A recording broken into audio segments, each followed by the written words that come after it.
It's time now to check your money with America's money maven, Vicki Brackens. Vicki Brackens is the president of Brackens Financial Solutions Network, LLC, and a registered representative of LPL Financial, member SIPC. Vicki, we got a lot to talk about today. George, we certainly do have a lot to talk about today. I know what we said last week that we were going to go back and review some things, and in the process of this conversation that we're going to have today, we're going to review a lot of things, but I wanted to make sure, particularly since over the next month and a half or so, I think that there's going to be a lot of news percolating, a lot of conversations, a lot of terminology and things of that nature, that I try and preempt some of that information so that everyone would know how to settle in as that information took place. Okay, so that we wouldn't get really too caught up in, and I don't want to say hype, but a lot of the sensationalism that may appear over the next couple, 3-4 months. Okay, so here's what I'm going to frame our conversation around, and that is always ask the question, why? Why? Why? Why? Okay.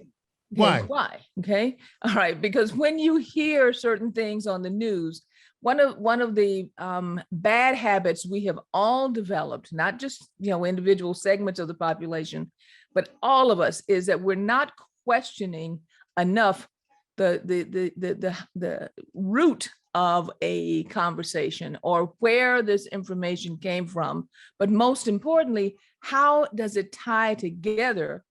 Because nothing stands alone. We've talked about this before. Everything is connected. So we have to understand why before we start to draw conclusions or take actions. So that's my first word of caution to everyone.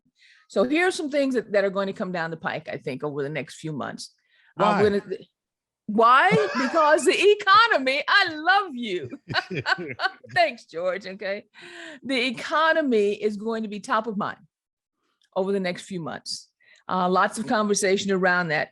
The economy, business, how business is going to affect your life, money and finance, all those things are connected. And I do expect there to be a lot of information, a lot of conversation over the rest of the summer concerning the economy, particularly the relationships between inflation, the relationship between inflation and recession, monetary policy, profit and loss, what's happening with the Federal Reserve, what may be happening not only with monetary policy, which is driven by the Federal Reserve, but what's happening with fiscal policy, which is driven by Congress. And we have to understand that those two things and all of the things that I just related tend to be what I call yin and yang principles. They may face in opposite directions, but the purpose of what we're trying to do is to always bring equilibrium back to a stability, back to the system, because the system itself, as far as the economy or business, has to operate or operates best when it is in equilibrium between two opposing poles. And I thought about that because we had not really discussed the fact that a lot of the economic instruments that are used are opposing poles that are designed to bring us back to equilibrium. So here's the news that I'm sure we're going to start hearing a lot of today. And I'm going to tail back, okay? Today, next couple of weeks, as far as today is concerned. The recession word is coming up more often. Why is a recession word coming up more often? Yeah, that's a good question. Okay. See, ask why. Why? Why is a recession conversation coming up more often? Well, there is a tool that is used, which is called the yield, Y-I-E-L-D, yield curve. The yield curve is a measurement of interest rates relative to the treasuries, the bond rates in the country. Think about it. If you, and a bond is something, we've talked about this before, is a lending instrument. So if I borrowed money from you, George, for 1 year and borrowed money from you for 30 years, which one would you expect to get paid more for? All right, say that again. If I borrowed money from you for 1 year, and I also borrowed money that I said I'm going to pay you over 30 years. 30 years. 30, why? Because I'm compound interest or interest over time. Compound interest is what I receive, but why would I expect a higher interest rate to be paid for me to pay on that 30 year versus the 1 year? I don't know, Vicki, you tell me. Here's why. I've got your money for a much longer period of time. Right. You can't use it. Right. You are losing what's called opportunity cost. So over that 30-year period, you want to get more interest as far as the coupon rate, the interest rate being paid, because I've got your money longer. If I had it only for a year, you're going to get it back in a year. You are not going to be as concerned with the interest rate because it's coming back to you in a very short period of time. Well, the yield curve, and it really is like a curve, it's like an arc. When you start looking at interest rates over a period of time, you expect the longer the bond is out there, that you would get paid more. Inversion means that the opposite is happening, that you're actually getting more on the short end than you are on the long end. And that's when we call, it's like it's upside down. Right. Okay. That's what we call an inversion. And we look for inversions in the marketplace as far as the yields are concerned, because historically, they have always been, once they happen, an indication of a pending recession. It's like an indicator. It's like a canary in the coal mine. The coal mine. You've heard it before, like, oops, oh, and so we've had a couple of inversions that have not persisted as far as the market conditions, but they have shown up a couple of times in the last couple of months and then righted themselves very quickly. But that fact means that we should be on guard. It's not quite a full indicator yet, but on guard. It's like a warning signal that we may be headed for a possible recession. Well, what is a recession, George? Well, a recession is when you're paying more for less. Nope, that's inflation. Oh, that's inflation. Oh, that's so inflation. What is a recession? Okay, what is a recession? I'm gonna do this in real time. Let me think about, when I hear recession, it thinks less availability, higher cost, less availability. But you see, No, that's still inflation. That's still inflation. Right. Okay. Well, recession means I can't get around high cost and lack of money in the market. That's what I think of. Okay. All right. I'm getting closer. You're getting closer. I'm gonna help you out here a little bit, because see, what happened to you right there is really important, because we've got all these terms floating around with no real definitions around them. So they tend to get kind of muddled into together, all the sauce, like what I just did. Yeah. All right. Recession is the negative growth of GDP for 2 consecutive quarters. Mm-hmm. It is an indication of a slowing down of GDP, meaning gross domestic product. Thank you very much. I should ring my own bell. Oh, we used to have the bell. Remember that? Have the bell. Yeah, we haven't used it in a while. Years ago. Okay, we should probably bring it back so you can ring it. But gross domestic product. So it's a slowing down of the economy. And the slowing down of the economy is what's classically defined as being a recession. And an indication that one may be pending is the inversion of the yield curve. But when the inversion of the yield curve takes place, it doesn't mean tomorrow we're having a recession. It's usually 12 to 18 months out. Right. From the time that we get a permanent inversion. And let's go back to the inversion of the yield curve, meaning I'm not getting the yield from the interest of the money you're holding from me. Not exactly. Let me back up. Okay. Yeah, because that kind of flow. The yield curve is a published rate, right, that the Federal Reserve puts out concerning how treasuries or any type of bond instruments are going to be paid. So what I would challenge everyone to do is Go out and read about treasury bills, bonds, and notes Mhm. so that you understand the differences between long, mid, and short term treasury instruments. I do want to, can I just digress for 2 seconds? 2 seconds, With you a got question, because we're talking about it. Yeah. whether or not, let me put it, as Vicki was saying, I'm going to pin this right here for 2 seconds, because I ran into a friend in the supermarket, and they had a question. And so when you said bond, it made me think of the question that they had. So can we just take 1 minute so I can ask their question? Sure, I go should have right ahead. asked, because since the neighborhood advisor won't be back for a minute. And the question was, they wanted to know, you had talked about I bonds years ago. Mhm. Yes, I And had. and what they wanted to know is, are they, how are they similar and different than the Series EE bonds? In other words, do they do the same thing? Are they that was the question that they had, because you said bonds. So either Right. you can hold that question and answer it later if it takes us too far away, or you can answer it now. It won't, okay, as long as you got the pin on where we were before. Yes, yes. Okay, all right then. So an I bond and a Series Z bond, okay, the things that are similar are they are issued by the federal government. Right, That's important, okay, to understand that. right. But an I bond was created during the time that Treasury Secretary Rubin and Vice President Gore were in the administration. And it was because of the fact that we were starting to suffer again some high inflationary pressures. Mhm. And they wanted to make sure that there was an instrument that the common person could use to have their money grow at least at the same rate of inflation to keep up as far as their purchasing power. So they created the I bond. So it's very different in the fact that it's reset. It's reset every 6 months based on what the change in the interest rate or inflation rate is within the economy. And that's why it's a great instrument. And that's one of the major differences between an I and an E. An E has a set rate that's not going to reset. Okay. Okay, versus an I, which is an inflation-driven bond. So Okay? remember, as kids, you know, it was a very favorite thing to give your granddaughter, your son, daughter, an E bond, a Right. Series EE bond. Okay, and then you said at the end of the maturity of it, you know, it had a set rate.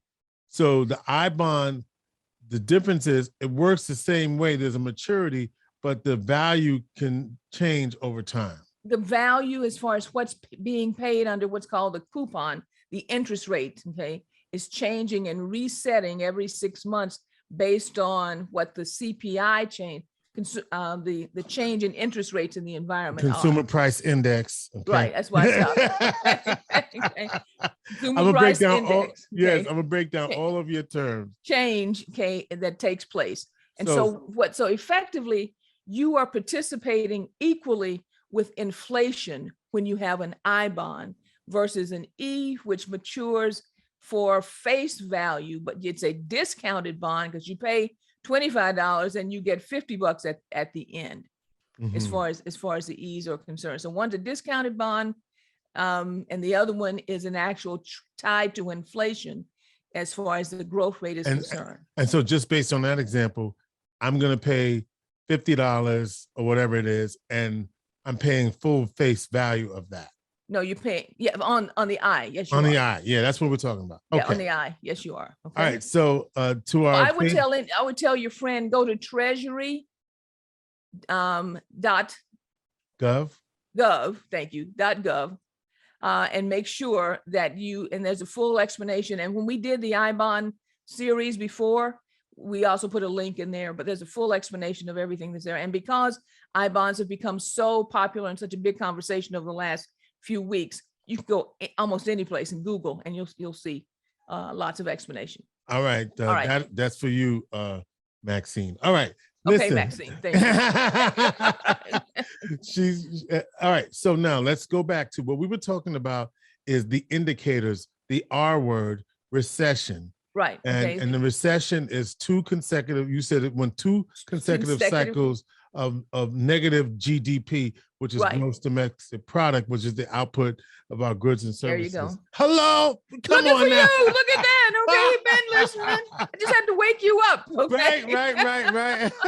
So you said that it usually when we see that it's about 12 to 18 months out.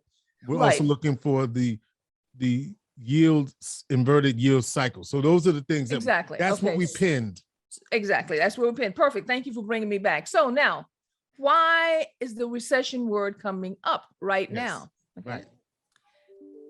In 2020 and 2021, what happened? There was this thing called pandemic. It was a thing called the pandemic. Okay.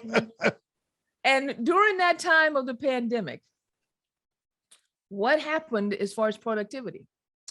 Oh, way down. Negative. Yeah. Okay.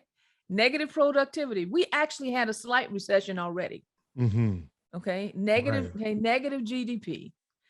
Unemployment raised up to what, like 10, 12, 15% Right. in some Lots of segments. layoffs, Lots of travel, layoffs, tourism, tourism, cities. all the productivity Yeah. went flatline in some industries. Why did that happen? You said COVID. Why did that happen? We were trying not to die. I'm gonna say it the way that I really feel it. We were trying not to die. The federal government said, and looking at all the things that were happening around the world, the level of infection, the rate of increase of infection, all those things in combination, we had to shut down for a while. Okay. Yeah. In order to try and save not just the economy, but save the people. Right, because we talked about what was essential and what wasn't. And it was very interesting, the choices that we made. You can get liquor all day, all night, but you couldn't go to the gym. Right. All right. So we made choices, okay, as you said, okay, and I'll put this little pin in here. It is not over, by the way, okay, but we'll talk about that under another segment as far as the pandemic. But there was a shutdown of the economies around the world. Right, right. Okay, around the world. So we had negative GDP as far as the 2 quarters were concerned, but okay, and we had a slight recession, but we bounced back very rapidly. If you recall, remember how the stock market dropped off? It was like a rock. Yeah. Whew, okay. And then we bounced back. Okay. I'd never seen what I call a classic V recovery. Okay. The way we came out. Exactly. Down and up. V. It was like and up. I mean, it was not like a spread out V. I mean, it was a classic V, down and up. So what happened to cause that? What were some of the driving factors? Why? Yeah. What I'm asking you, why? Do you remember what happened?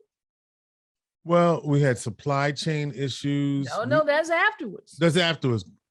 What happened to cause a good portion of that recovery? Tell me. Stimulus. Oh, yeah. I'm stimulated. Right. I forgot about that. How could I forget about that? Yeah, stimulus. Okay. Yeah, all types couple of rounds. Money. Yeah, we put the money. Rounds of stimulus. all kinds of money was pumped into the system. Yeah. Okay, because the Federal Reserve, along with both monetary policy and fiscal policy, came together, pumped tons. I mean, tons and tons and tons of money into the economy. Why? Because everything was shut down. Otherwise, where were people going to go? How were they going to eat? People weren't shopping, stores weren't opened. Right. So they couldn't go to work. They couldn't go to restaurants. I mean, we now have a to-go industry. Thank you. Okay, we'll talk about recovery kind of industries. We have a to-go industry that we did not have before. Right. But because of that, tons and tons and tons and tons and tons and tons and tons of money were pumped into the system. To make sure that people could survive, make sure that businesses continued to thrive, or at least not shut down. I shouldn't say thrive, that we didn't lose all industries throughout the pandemic itself. But it was necessary in order to, number one, and there's a great, Carl Schramm, who's an economist, there's a great pictogram that he does about what's the most important thing in the economy. And most people will say productivity and cars and building stuff. And he said, no, people. You got to take care of the people first.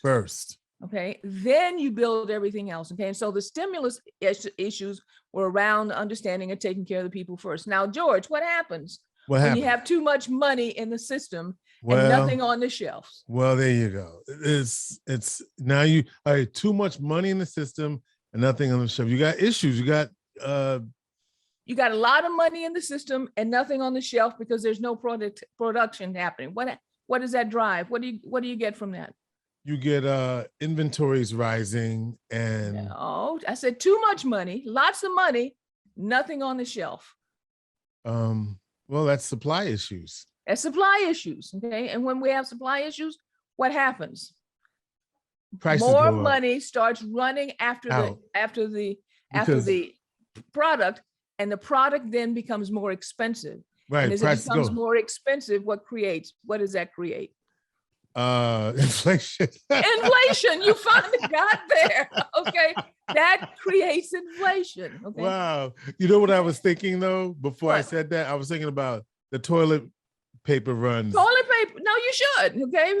Because toilet paper went from, and they've got a list of all the things as far as how much more it costs today than it cost 2 years ago or a year ago. But nobody's talking about why. Right. And that's why I want to go through this, because everything is connected. So monetary policy and fiscal policy, we got a lot of stimulus money out there. Why? Because people needed to eat. People needed to eat. Why? Because we had everything was shut down. Okay. And the triggering event, because we talked about it, the triggering event, we called it a black swan, if you recall. The triggering event was actually COVID. Yeah.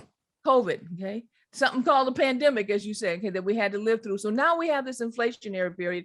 And here we are today talking about the yin and yang. What are the instruments, the things that are necessary in order to control this? And what's happening is, in order to control it, you have to slow down the economy. You need to slow down the economy. But what's the possibility that happens when you have to slow down the economy? Bring it together, George. I know you can bring this home. Oh my gosh. When you slow down the economy and you get 2 consecutive quarters of what? Negative GDP. Right. You could have a recession. You could have a recession. How about that? There you go. Okay. So we're always, the Federal Reserve, the Treasury Department, fiscal policy, particularly monetary policy, because the Federal Reserve's mandate is to control inflation and to keep full employment.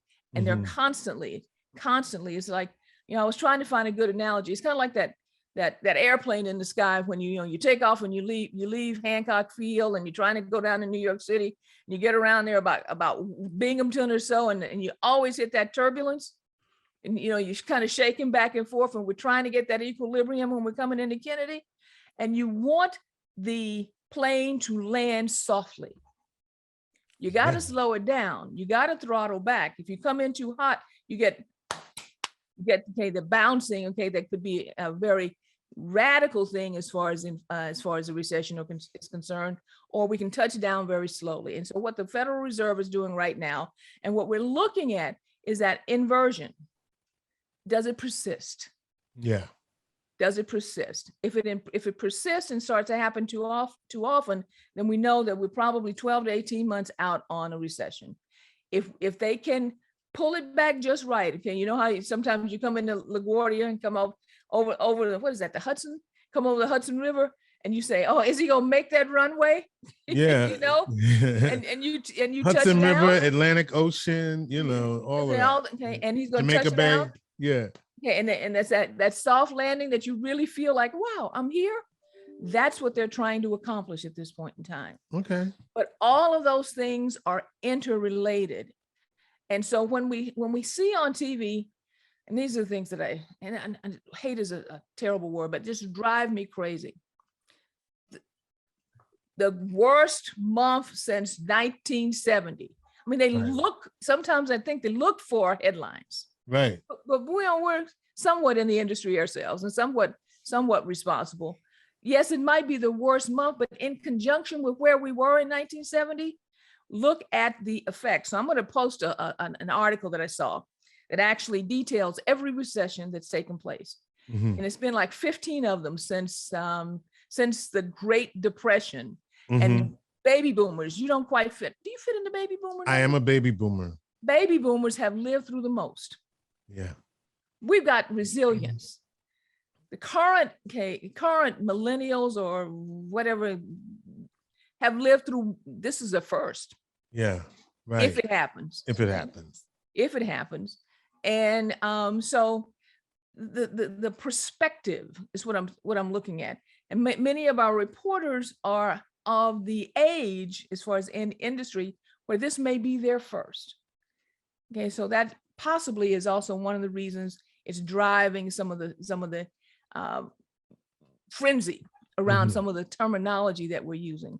Not to say having a recession is not something to be concerned about, but let's keep perspective on what to do. So here's where we always end, George. Yes. What do we do? What do we do? What do we do about it? If we have a recession, and with anything that happens, let's do, first of all, take an inventory. Where are you in your finances? Don't wait until it happens. Stop right now and look at, where are we in our finances? Where are we as far as our cash reserves are concerned? Where are we as far as our emergency funds are concerned? Where are we as far as our spending habits are concerned? So that if we have to tail back, we're not trying to figure it out in the midst of the storm. Come on. We know ahead of time exactly what our steps are going to be. You about to ask me something? Stop. It sounds like you're saying all the things we have to look at. You're basically saying, do all of those things. Do all those things, exactly. Okay. Second thing, okay, you mentioned earlier that there was a new economy that took place or that birthed itself during the middle of the pandemic. Yeah. Which was the takeout economy. Right, or to curbside delivery. Curbside delivery. Okay. Yeah. Resilience. Yeah. Is what is the key there. Businesses looked at the opportunities. Businesses looked and said, okay, what steps do I have to take in order to survive? Don't just hold on to the old model because that's what I'm accustomed to, but look at where we stand right now and take hold to the new model. So for individuals, what I'm saying is this: pay attention to the things that are happening around you and the skill sets that are going to be necessary for the next economic move. For the next, look forward, not backwards, for the next economic move. I saw the other day that I think it was Onondaga County and the city of Syracuse both have brimming amounts of cash that they're sitting on right now. Why? Kudos to both the county exec Ryan and to the mayor Walsh, because they took the steps during the pandemic to trim budgets to make sure that they were resilient. And as cash came in for the stimulus, it could actually be set aside for the future. Right. Now, there are going to be training programs out there and all kinds of things. Don't stand still. I'm telling you right now, don't stand still. When new training programs come along, when new opportunities come along, go for it. Don't stand where you are because it was convenient. Go for it, because there will be new economies birthed out of the changes that are taking place in the economy. And this time, reach for skill sets that are not applicable to just now. Reach for skill sets that are going to be applicable to the next generation and to the next, like AI, I want to say it like that, artificial intelligence, like computing, like understanding what's happening in the drone industry. Oh my God, George, here in Central New York, we are the leaders, or one of the leaders in the drone industry for the world. But I haven't seen nearly enough people of color in those classes and getting certified and really understanding where the economy is headed. You must stop standing still in where we are now and look forward. Third thing, well, what was it? Okay, Joseph, who went down to Egypt and put grain, okay, into the silos to make sure that his family was safe. Go ahead, preach. We need preach, some sister. Josephs. Okay. Preach, missionary Brackens. Preach. Don't do that. Okay.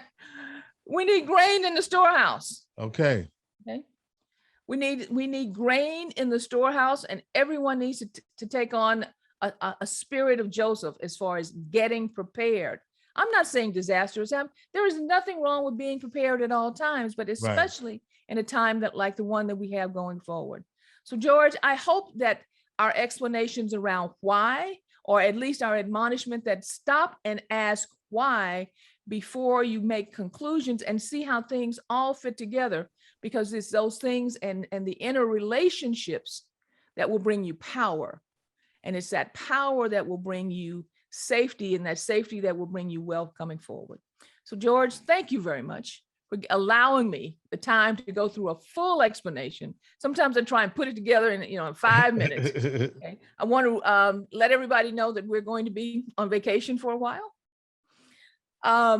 So don't think anything's wrong. Vicki's not sick. Vicki just wanted to take a vacation. George said, okay, you can take a vacation. So I'm going to be taking a vacation for about, 9-10 weeks, something like this. Yeah. Okay, for quite a bit of time. So I'm going to leave you with this as far as resources.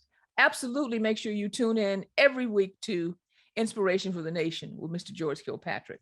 But on top of that, if you want to listen to a podcast on finance, I've found a very wonderful one, and that is Earn Your Leisure. Oh, yeah.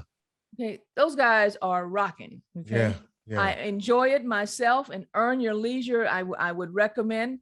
And when we get back, if you have questions about some of the things that they talk about, we'll be sure and address those. But I would strongly recommend that you use listen to Earn Your Leisure and Ash Cash in the Vault.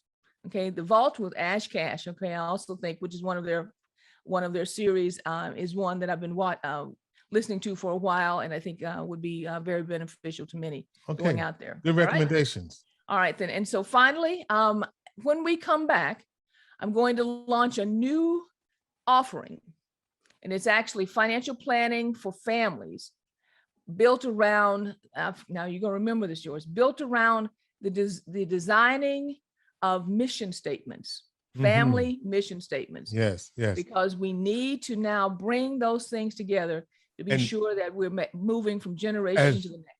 I'm going to make you laugh, Vicki, and make sure you get your art department on that right now. Oh, okay.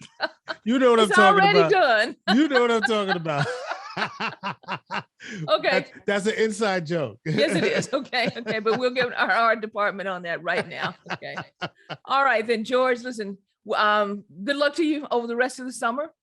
And again, thank you very much. And I will say, not only is our plate is full, our cup is running over today. All right. And look forward to seeing you all back probably at the end of September. All right, Vicki Brackens, we will miss you, but she's given us some resources. But one resource that she forgot to give you was her very own. Oh, if you want information, right? Brackens, I'm not going out of business. I'm just going on vacation. Thank you, George. So info at Brackens. Info at Brackens, FSN.com. Here we go. 315-930-4499. Again, that's info at Brackens, Brackens, FSN.com. Would love to hear from you with any questions that you may have. And aside from Earn Your Leisure and Ash Cash is what it's called. Right. Ash Cash. You can watch Vicki on YouTube, Brackens Financial Solutions Network. Like, share, and subscribe. So for all of the episodes for the last 3 years that you missed, it right there on YouTube. And you can, is it YouTube? Yeah, it's on YouTube. Yes, on YouTube. Yeah. I'll tell you a quick funny story. I have got a call from a friend I haven't talked to in 20 years. She said, I found you on YouTube. I went, what? Okay. Oh, outstanding. All right. Now, Vicki, your plate is full and running over. Thank you so much. And we'll see you back here soon. Vicki Brackens is the president of Brackens Financial Solutions Network, LLC, and a registered representative of LPL Financial, member SIPC. She is America's money maven.